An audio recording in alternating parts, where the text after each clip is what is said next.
Welcome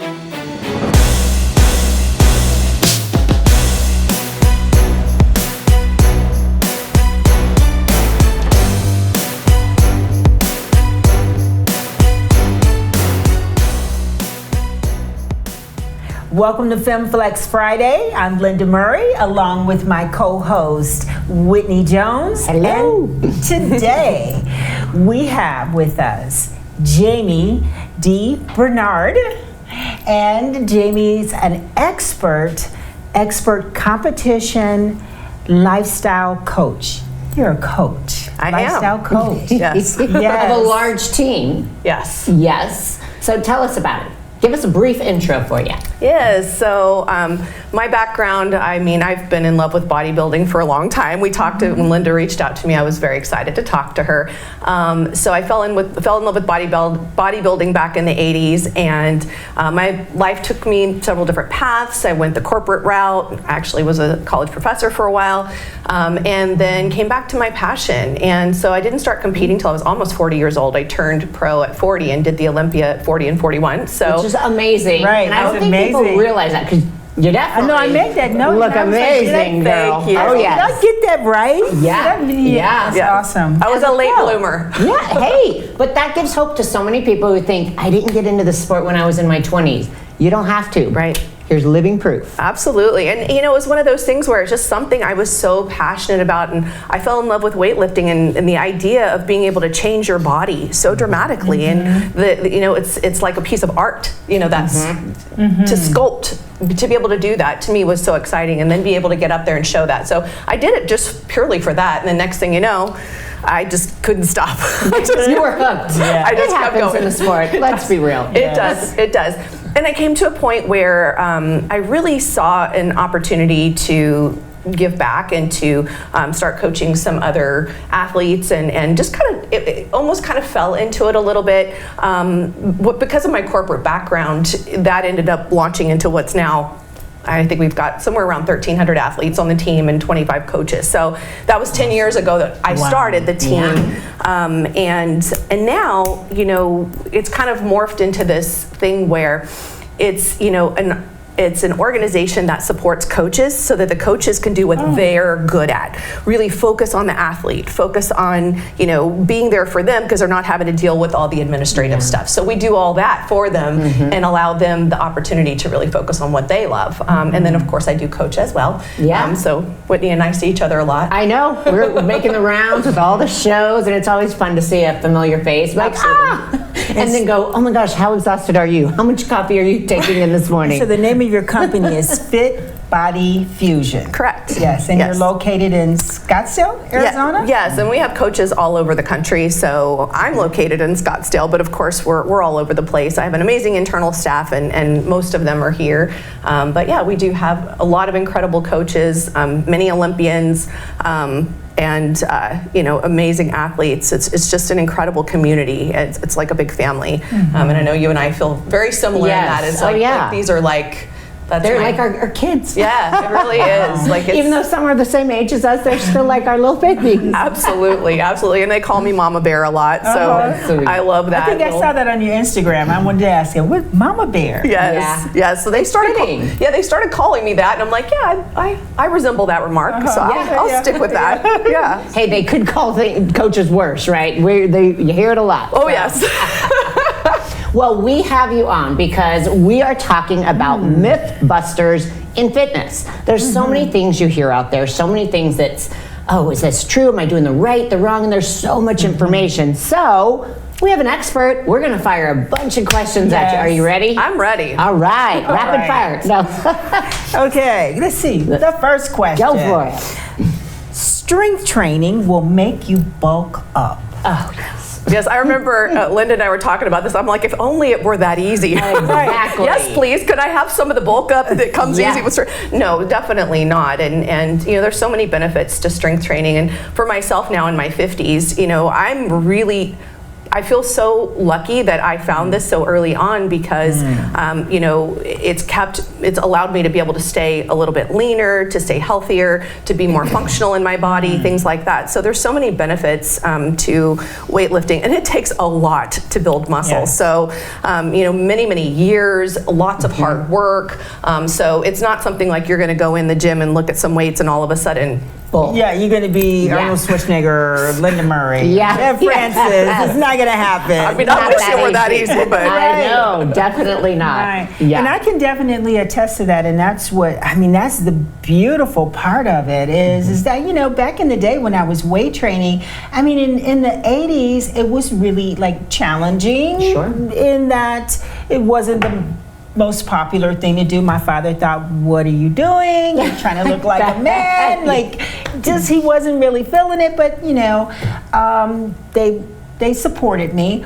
But what I can say now, and where I really did see the differences, is the fact that some of the friends that I have that are, you know, in the 40s, and then as I turned 50 and now close to 60, it was really amazing because it's definitely the fountain of youth. Yeah, absolutely. It Well, really hello. is. I mean, come It's the on, fountain of right? youth. That's, you guys are both proof. It's like almost 60, 50, 40. It's like, wow. Okay. Yes. You guys can do it too if we can. It's not all Botox. That's right. just a little. Just a little. It doesn't hurt. Just a I mean, we got to help that fountain Yes, of youth. yes, I believe in that. But it's absolutely true. I couldn't agree more. Yeah. And people don't realize it's sometimes just as difficult to put on the right kind of weight, not just gaining weight. You're trying to put on lean muscle mass. Yeah. It's just as difficult as someone trying to lose weight. But people do not agree on that. And if you've ever had to put on good quality muscle, you'll know it takes time. There's strategy. You're not going to bulk that easy. Don't be afraid. And but for Right. females, you know, that is the common fear. Yeah, Right. the opposite of common fear. They really do feel like they have to lose weight before I start to build. And I'm like, no, weight training, I mean, it's Yeah. the two separate, do it. It's worth it. So on that note, next myth, can you spot reduce to lose fat? Can you say, oh, I don't want these jiggly arms? Yes. No. What? I always think it's funny when we get feedback from the judges. They'll be like just a half pound off the hamstring tie, and I'm like, gosh, I wish I could do that. I know, right? You're like, just with a knife, just cut that off? Is that what you mean? Right? Yes, Right. So, you know, we all have our problem spots, and, you know, the first place you gain is the last place you lose. I always think back about there were two best friends that I coached for a while, and one of them, the problem area was the legs and the, you know, the glute and legs area. And the Yes. other one had the, you know, carried more fat in the midsection. And so the one was always mad because the other one could wear shorts year round, and the other one was mad because the other one had abs year round. Okay. So Crop we top always time. we want what we don't have, you know. Yes, that's right. But it just your body is the shape it is. Your fat stores are where they are, and so, you know, to get that problem area gone, it takes getting pretty lean at that point. Yeah, So you've got to yeah. just kind of keep working on body composition. That kind of ties Yes. into the first one. Sure. Keep increasing muscle, reducing fat, and the body just keeps changing and Yes. recomping and looks more and more the way you want it to look. But it just takes patience. Yes, Yeah. patient. That's great, That's actually, because that really is the so key. crucial. Is patience and consistency. That's the key. Yes. All right, let's go to myth number 3. Doing lots of cardio is the best way to lose weight.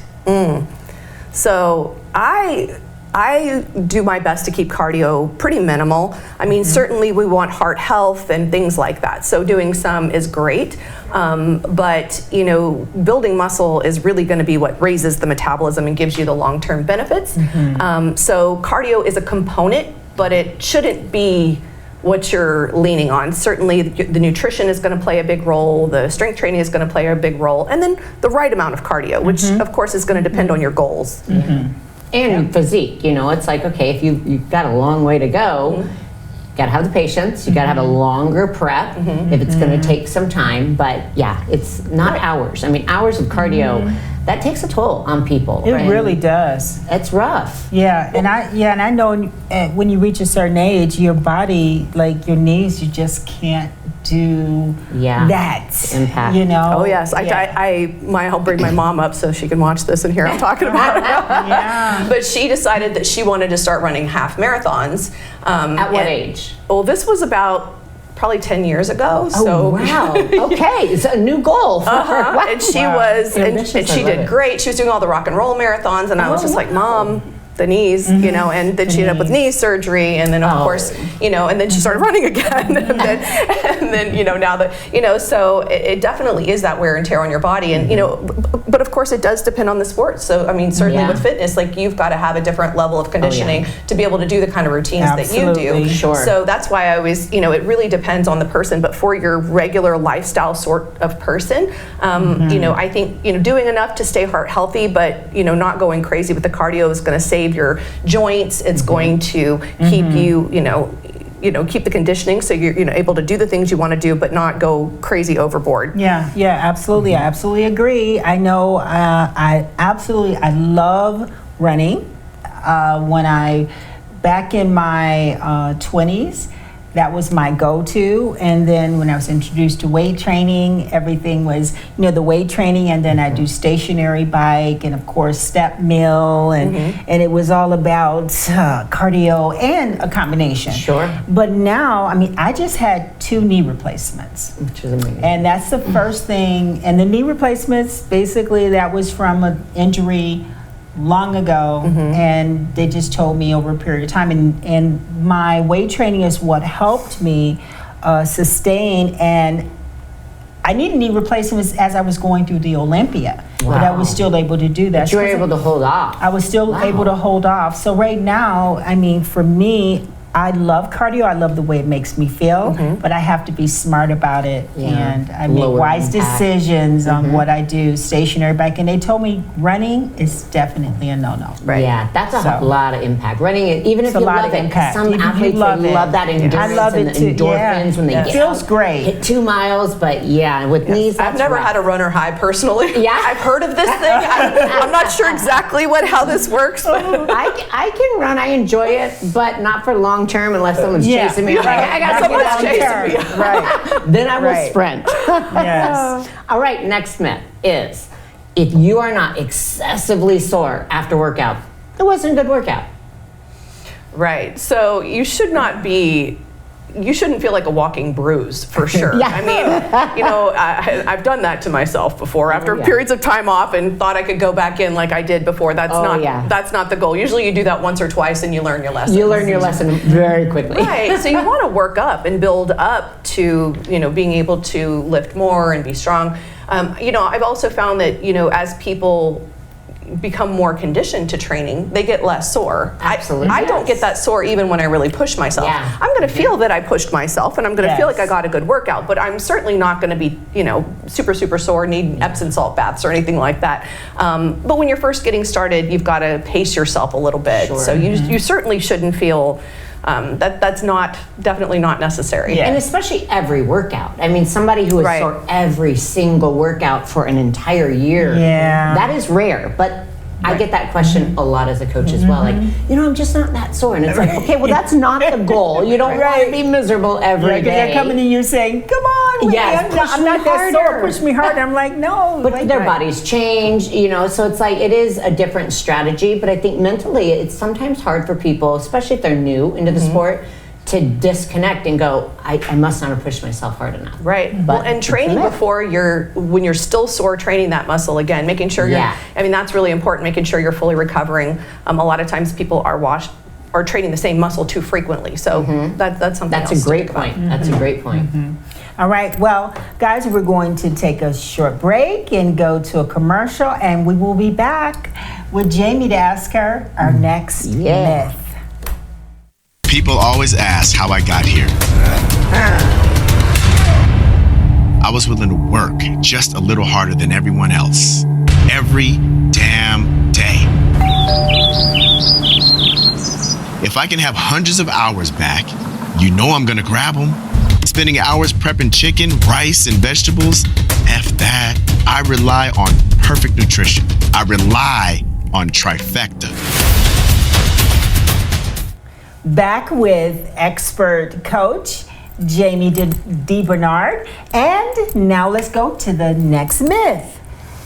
You should give 100% effort during every workout. Is that possible? That is not possible. That's not possible for sure. I mean, and you know, there's a time and place for, you know, different types of training as well. You know, I do like to do some periodization types of training too, where you're sometimes focusing on strength and sometimes, you know, focusing a bit more on hypertrophy or on power. So it's, you know, you want to gauge these workouts a little bit. You know, certainly you know, I'll walk through the gym and sometimes then I'll see somebody working out and I'm like, Yeah. here, how about we give you these weights? You know, because you know, so you do want to challenge yourself. Absolutely. So, you know, there's definitely that balance between training too hard or thinking, you know, because what's going to happen then is injury. Yeah. So Absolutely. we certainly don't want to be out of the gym because of injury. And we still want to challenge ourselves so we see growth and change. Sure. Yeah, it's hard. I mean, sometimes mentally it's hard to kind of check out to, you know, maybe you've had a crazy day. Maybe you're thinking about work or your kids, or, you know, I got half an hour and I really got to bust through this. It's hard to cut off those distractions. But I think it's important to say, you know, you're doing something. It's better than avoiding a workout in general. Right, So yeah. getting in, even if you're pushing at 80%, 90%, we're always gonna have those workouts where we're like, wow, I killed it. I came in and I just hit that 100%. But consistently every day, Yeah. that's not reality. Yeah. Yeah, and I'm sure, Whitney, you had to, I mean, and all of us, when competing people look at us and they think, you know, that we're always like 100% and everything's hard, and it's about training smart, and Yes. and you just have to be consistent and say, okay, today is a great day. Yeah. I made it to the gym, Yep. you know. And listening to your body, like if you're Yes. sore, you made a great point about people, oh, this is my plan. I need to train legs 2 times a week. Well, if you're still so sore, that workout's not going to be beneficial. That's So you right. got to listen to your body, take it back a notch, and That's right. know that what is your overall goal. Right. You can't keep tearing away at the muscle without it allowing to have the time to recover. That's right. I love that you brought up distractions because a lot of it is being present. Because even the isometric portion of an exercise can be really effective. So a lot of times when I have somebody, especially if they have a muscle that's, you know, they're having a tough time, you know, I'm just being present, focusing, squeezing the muscle before starting the rep, and then maybe coming down on that weight a little bit so that they can really focus on every portion of each rep, you know, in contracting the correct muscle so they're not just kind of throwing weight up. And I think when people think that they're going 100%, sometimes it's momentum or they're, Yeah. it's That's really right. not 100%. Not It's- 100%. That's a great point Yeah. to make. Yeah. Very great point. we see those people in the gym just, Yes, using everything. You're like, Right, are you because trying to they train think- biceps? Because you're really getting your hips and your back into right. it. I don't know if your biceps are doing a this is ton. more of a hip thrust. I know, a standing barbell thrust. But that leads into the next question, actually, that is or is not a myth. You tell us. Strength training is only using machines and heavy weight. Well, no, absolutely. I mean, not. We can use, which a lot of us Right. discovered during this past year where Yeah, we didn't have that's a great access to the point. gyms and the Great facilities point. that we had. I mean, I saw people winning shows that had nothing but bands or in body weight to do That's exercises right. with. I mean, certainly, you know, it's nice to have the machines and the, you know, free weights. I mean, I right. remember back in the 80s and the women had a separate area. Yep. Which was only Yes. the only machines in the women's area, and maybe Yes. maybe some pink You're light right. dumbbells. And then- Always pink.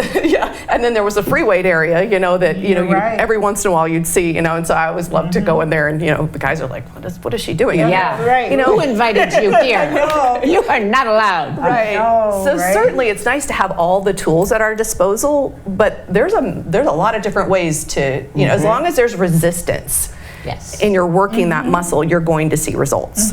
Absolutely. And you made a great point with COVID, because what people accomplished last year, and we were talking about it off camera, the talent and the conditioning that athletes stepped on stage with, knowing some of them never had a gym access to go to throughout the entire year. Some had a few, and then I had a client too, same type of situation. No gym the whole prep, it was all banded home workouts.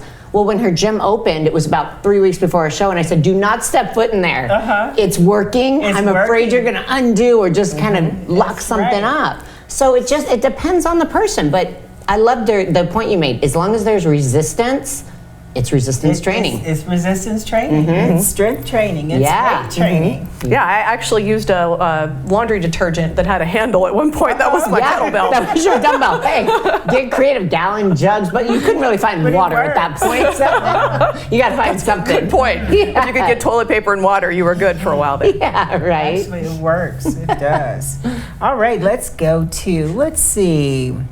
Sweating a ton means you worked your tush off. Your peach off. Peach, yeah. You know, different people sweat. I mean, I don't sweat at all. I can work super, super hard, and I just don't sweat a lot. And you'll see other people that are barely working at all, and they're sweating away. So, you know, a lot of that is genetic, and it has other factors, you know, to it. Obviously, the heat and other things. But no, that is not a determinant of how hard you're working, for sure. Yeah. People ask that, right? They're like, I need to sweat more. It's the same type thing. Are you feeling sore every workout? Well, you don't have to. Right. You don't have to. What is your Yeah. goal? What are you training? Now, if you're doing a full-blown HIIT cardio circuit, and then you have somebody else who's just doing straight Sure. lifting and you do resistance training, maybe not heavy weight, they're going to be totally different. Absolutely. Yeah. I've gotten over that one. Oh, yeah, right, yes. Yeah. So what if I do squats or lunges or the step mill always gets me. Oh, yeah? But I can't do that. I don't think I'll be able to do the step mill. Yeah, you might want to avoid that. Yeah, I Let's keep think your knees so. safe right now. Yeah. Hot yoga. Hot yoga. Yeah, there you go. That'll make you Okay, sweat. that'll make me sweat. No, So I you- don't. Do you sweat in hot yoga? I don't do hot yoga. I have done hot yoga. Yeah. I mean, to me, I'm hot enough usually in the regular room that I don't need to have Yeah. I don't need 110 You don't need that degrees. temperature. Okay. And we're in Arizona. I mean, we get that just naturally all That's right. summer We can go long, outside. so Yeah. we're good. It is. But now with some summer and swimsuit season coming up, let's talk about abs. All right. All right. Crunches. Old school crunches. Is that the trick to get the abs? I love this question. I know. Always. Oh, yeah. This I question, always. What's the secret exercise that's gonna show your abs? And it has a lot more to do with this exercise. Yes. Yes, I'm going to hear that one. You see that, guys? Come on. The exercise, what you're putting in Yes. there. That's right. So most of the time, the reason people aren't seeing their abs is because there's the layer of extra fat over them, and genetics plays a big role. Where you store your fat is. I mean, some people, you know, have abs very easily because they just don't store as much fat there. Sure. And so it's not that they're doing the secret crunch exercise. It's that, you know, that genetic, you know, they have the benefit Yeah. there. So, you know, making sure you're cleaning up the food is going to be the key to doing that. And of course, you want to still work your core, but it's not that there's a special exercise that's going to do it for Yeah. you. Yeah. And you know, I think I got to throw it to you because I get this question a lot, and I guarantee you do as well. With abs, you can do it wrong where you're making your waist thick Too and thick. wide. Yes. So too many abs and doing the wrong types of ab exercises. So speak on that a little bit. Well, I actually got this question just yesterday from a client who said, "Can I work abs every day?" Yeah. Yep. I remember that one. Yeah, no, it's, I mean, every muscle, I mean, it's another muscle, so Yeah. you don't need to work your abs every day. And like you said, I mean, especially in our sport where the goal is to have that waistline as slight, you know, as small as possible, what we don't want to be doing is, you know, grabbing a 45-pound plate and doing, you know, a whole bunch of, you know, side bends and things Yeah. like that, building up the obliques, because, you know, it's similar to, you know, when you see somebody who's at the gym and they're on the, you know, the Inner and outer thigh? yeah, inner outer thigh. Yeah, thank you. Yeah. Yeah, or they're, you know, or yeah, exactly. You know, it's like, you know, you're building that muscle, and people are like, Yeah. oh, I really want my inner thighs to be No, smaller. man. And in reality, that's where they're carrying their fat. Yes. And so now they're building a lot of muscle underneath that fat, and now they're Right. rubbing together more. So it's Right. the same kind of idea there. So we want to think about, how do we want to sculpt our body? What do we want our bodies to look like? What are the areas we want to see nice, round, full muscles? And what are the areas we're not looking to bulk up? You know, not that weightlifting bulks, but, you know, Right. we're looking to thin, you know, so we've got to Especially train the smart. waistline area. I mean, of course, shoulders, legs, whatever, but the stomach is, once you lose that waistline, you can't really go back. It can't Right. be undone. If your waist gets wider, thicker from improper, say, Right. squats, for example, Or- and yeah. tons of ab tray, weighted abs. So do you recommend no weighted abs. For I typically most. do not have people do weighted abs. I agree you know. with you. Yeah, I do I as agree well. with you. I know training strategically and smart with the abs, but you got to think about in our sport, especially if it's an athlete who's trying to compete, not a lifestyle, you want to keep that itty bitty waist. Right. Well, and think about you're using your core no matter what you're doing. So you can really think about, if you're doing a tricep push down, you can be thinking about pulling that core in tight Yeah. and really utilizing all those muscles. It doesn't have to be a separate, you don't need to get on that ab machine and, start doing that That's right. or a bunch of weights or things like that. It's really about, tightening the core and all of the internal obliques and, all of the muscles that corset. That's what you want to Yes. focus on, which you can do. I love planks, things like Yeah. that really, Yeah, work the engage the section, core. whole core. Right. And I even got used to this as a tip long time ago when I first got into the sport about just sitting here talking. On stage, what do? You draw your stomach in, you pull your Right. belly button to your spine. So I try to make it an everyday habit if I'm talking to someone or driving or cooking. Not that I cook, but let's pretend I cook. If I was in the kitchen cooking. But literally, you can do abs every day without doing abs. It's Yes. just drawing it in and pulling your stomach in tight, tiny, flatten it out, where you're not actually doing specific exercises where it's overtraining. Right. Absolutely. Yeah, we're all about Yeah, the that's midsection, that- right? Yeah, that's the question I think we get all the time. Yes. Absolutely. Yeah, in the airports. What do you want to do? Yeah, with this? I want to do exactly. this part of the body. And if they don't have it, I wanna work let's this. do some airbrushing. There you go. There's your abs. You don't have to do any exercise. Airbrush that on. Quick and easy. I love it. All right. How about you have to do at least 20 minutes of cardio to make it worth your while? Have you heard that? No, I've never heard that. I have, yeah. I I have have heard too. that. Where So, people- so like 20 minutes is there's the magic number. Right, it's Yeah. the magic number. Anything like you below gotta 20 do doesn't 20. even count. Right, and I think I've also heard 15, but it's like, that's out there. You got to do 20 minutes to make it People work. come up with And some they come up with interesting some things. really interesting Yep. things. Yeah, I mean, I've done a variety of different goals for people. A lot of times I'll do a step goal, I might do a calorie goal, things like that. There's not a magic number of minutes that you can do that all of a sudden make the cardio worthwhile. Right. There are different, obviously, there's a place where we use HIIT, there's a place we might use steady state, there's a place we use NEAT.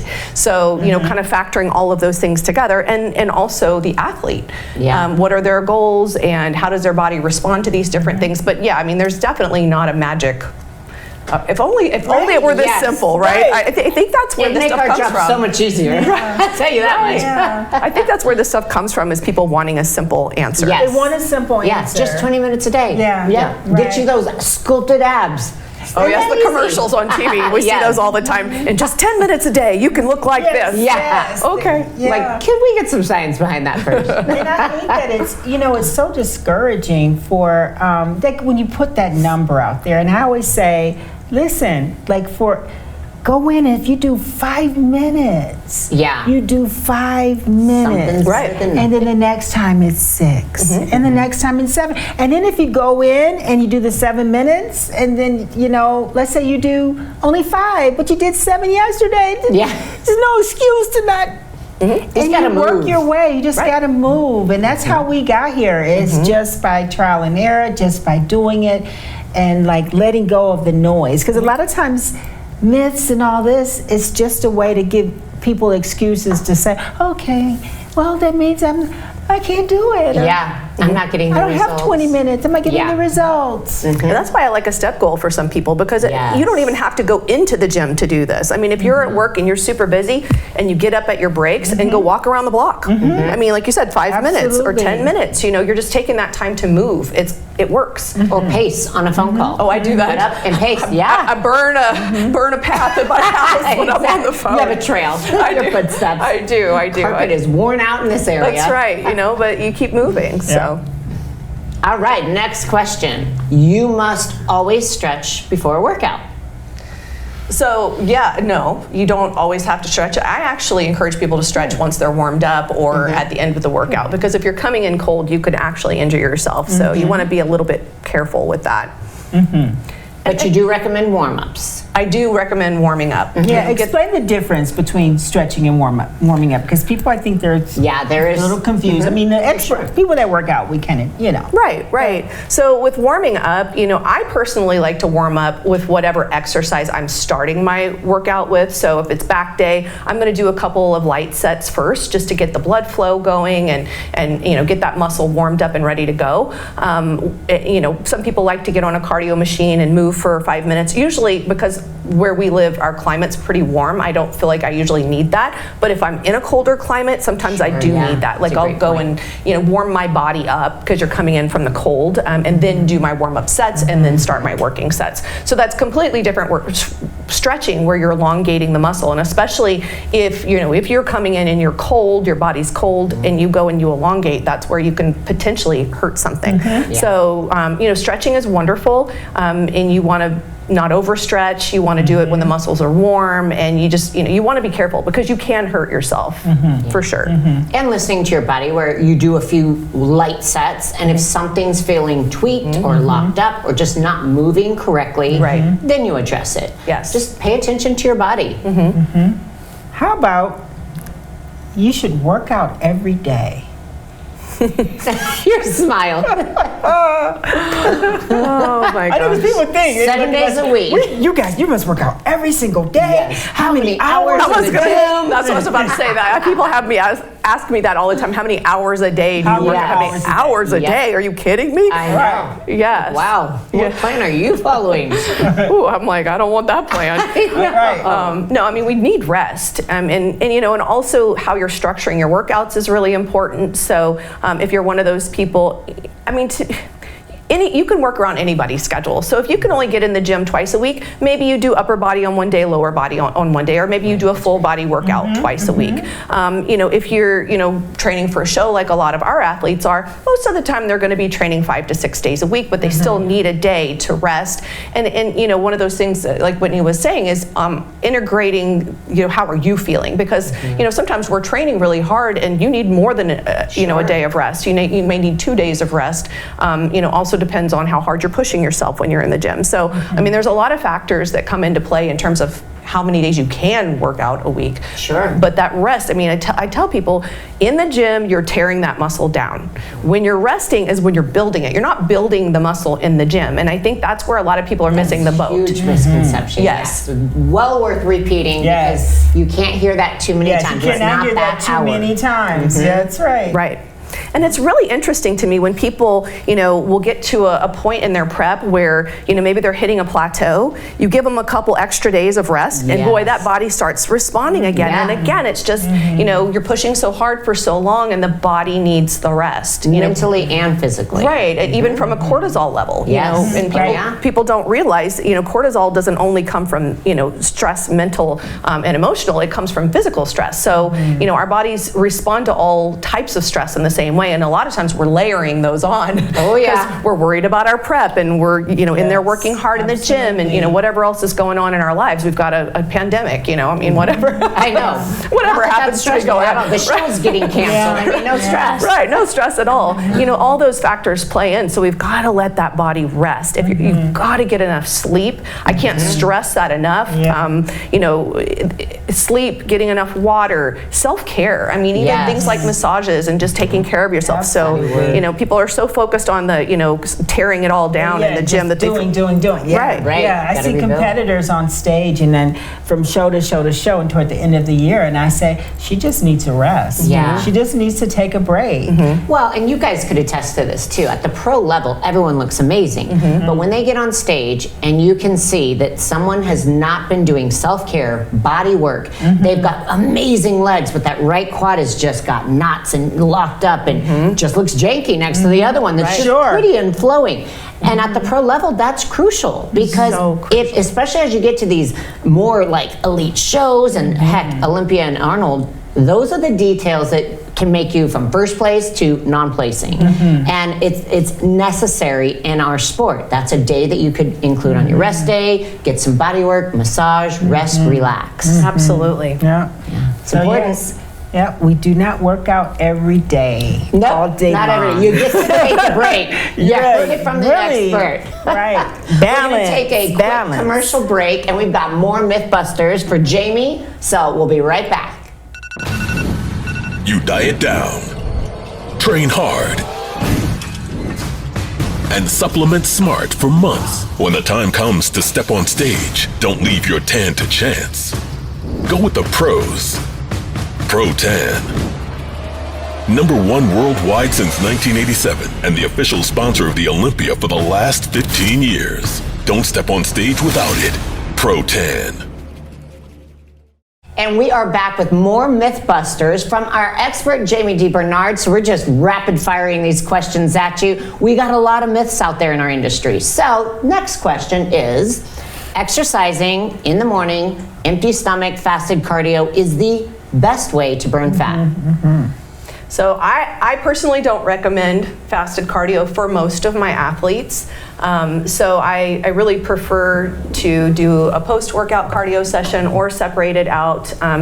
There is an exception, and it's always funny. So when I do give fasted cardio, every once in a while, then everybody starts messaging me, asking me why they aren't doing fasted cardio. Yeah, Okay. of course. Like, if they're doing it, what about me? Yes. Right, right. And sometimes if I have somebody who, for example, is dropping down a division, so maybe they were doing figure, now they want to do bikini or something like that, and I'm actually wanting to burn a little bit of muscle, then that's usually when I'll bring in the fasted cardio. I mean, there certainly are benefits, and you will burn more fat, but you'll also sacrifice some muscle. Sure. Most of the athletes I'm working with, it's not worth it to sacrifice the muscle. So unless it's one of those people in one of those unique situations, there's a time and place for sure. Sure, yeah. And I think that so many of these questions go back to, it's a very individualized strategy. Right. What are your goals?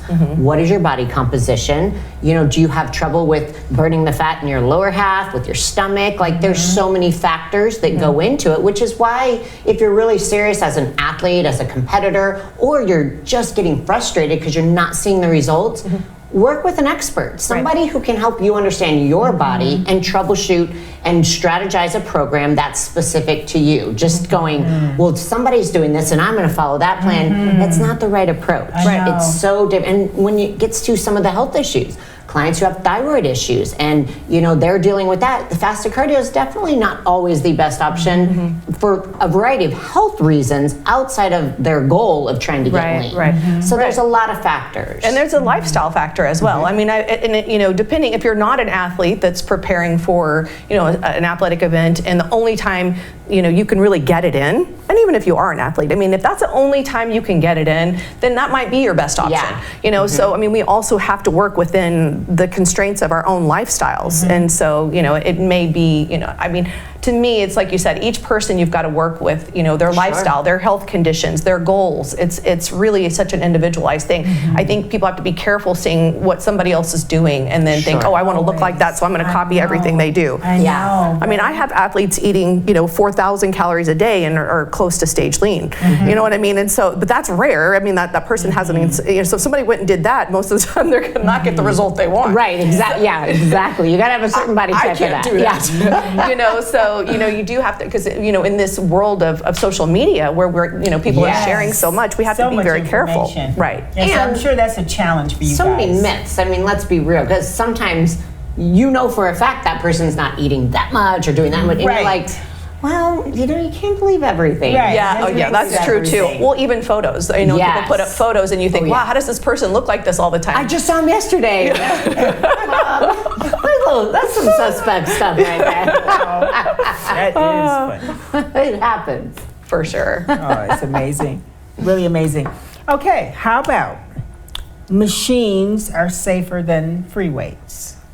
So, I mean, you could definitely hurt yourself on either or with nothing, with body weight only. Absolutely. Yeah. Or walking down the street. Right. Let's be real. That's right. So, I mean, I think there's pros and cons to both. I think that if you're new to exercise, having somebody in person to help you learn form is really important because, you just don't want to kind of go willy-nilly through the gym and start doing things because the likelihood of you hurting yourself is pretty high.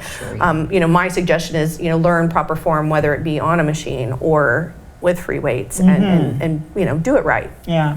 That's a common thing. You go in the gyms and you see where they have the machines, and this is the area of, you know, like, I don't know if they want to say the beginners, and they have the numbers, and then Sure, yeah. you come in, and then they give you that sheet, and this is number 1, number 2, do that second, do the third, fourth, fifth, and I watch newbies, and I think there's really an opportunity to, like, Sure. to injure yourself because they don't adjust the machine properly, and they're just doing it, and the machine is restricting. Whereas a free Yeah. weight, you can move it, and you kind of know versus a weight machine. If you're on that machine, and it's not going to allow you to make any adjustments, but if you're trying to force something, so I think sometimes you can more injury, because a new person's not going to just jump up and usually put a bar on their back and with weights and try to Just- squat. yeah. Right. But Let's they hope. will go to a machine Right. that's a Yeah. squat machine and then get under it, and their feet are not placed properly, and go down and It's a little less intimidating, so maybe, That's you know, right. that sense of false security Yes, can be the false downfall. security. Now, but you also are kind of recovering from shoulder injuries. So what is your take for people who are rehabbing or trying to come back from a surgery or prevent surgery?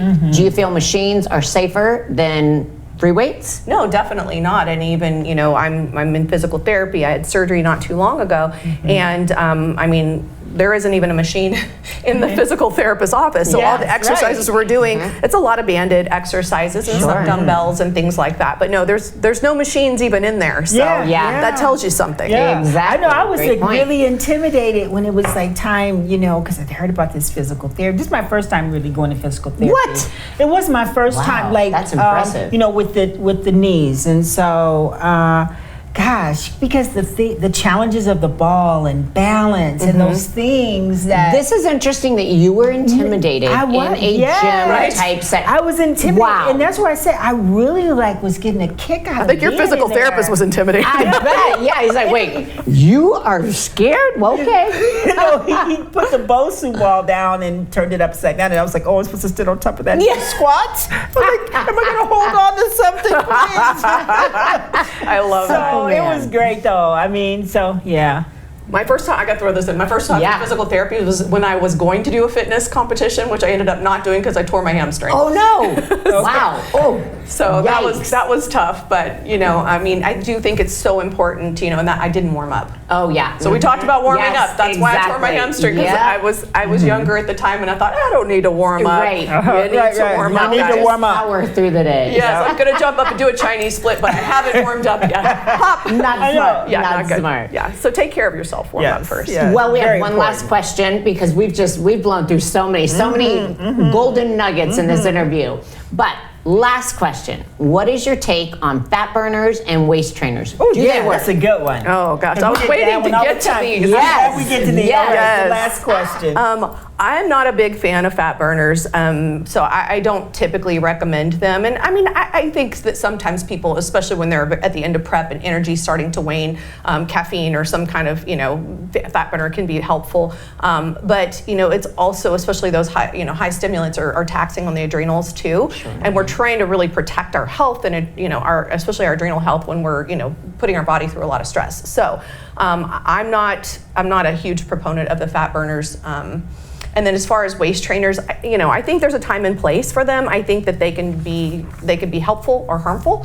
You know, it's like anything else. And the fat burners as well. I mean, you know, it's time and place. They can be effective, but you can overdo anything. I mean, I mean, years ago when I know people were taking ephedrine, and next thing you know, people were having heart attacks and things like that because people were taking too much. So with the waist trainers, I mean, I've seen people layer them and put way too big, and they're, you know, rearranging their organs and things like that. This is not good, guys. Don't do this. You know? But I also have found that people, if it's tight fitting but not too tight fitting, it can really support people in terms of good posture and helping them to remember to do exactly what you were saying. Reminding them to keep all those muscles in the core tight, just sitting, standing, doing things. You know, so I think from that perspective, it can be really helpful. But you just want to make sure it's not so, if it's hurting your ribs or if it's digging into you or something like that, then, you know, we got to be smart about these things. These are tools. tools, they can be taken to the extreme. Tools. Yep. I like that. That's crucial because I'll admit I've worn the waist trainers before, not as tight as I probably should have, but I wasn't trying to minimize. It was just constantly be The posture. make sure you're just pulling it in, and I'll do it, close to show.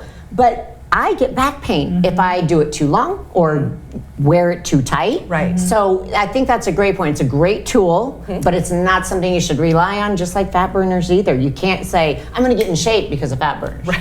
Yeah. Right. Just That's take a this and sit on recipe. the couch and Yes. watch TV. And eat bonbons. Yum. Let's do this. This prep's amazing. Oh, wow. Yes. Well, thank you so much, Jamie, for joining us. My pleasure. And helping us to debunk the Yeah, myths and all just these having a fitness conversation because basically this is what we get asked this all the time. Yes. Yeah. Yeah. So A wealth thank of you so knowledge. much. Appreciate Thanks you for being having here. me. Yes. I enjoy you both so much. So anytime I'm happy to come see you. That's Well, right. thank you. And guys, go and check out Fit Body Fusion. And thank you again. Thanks for joining us at FemFlex Friday, and we'll see you at our next episode.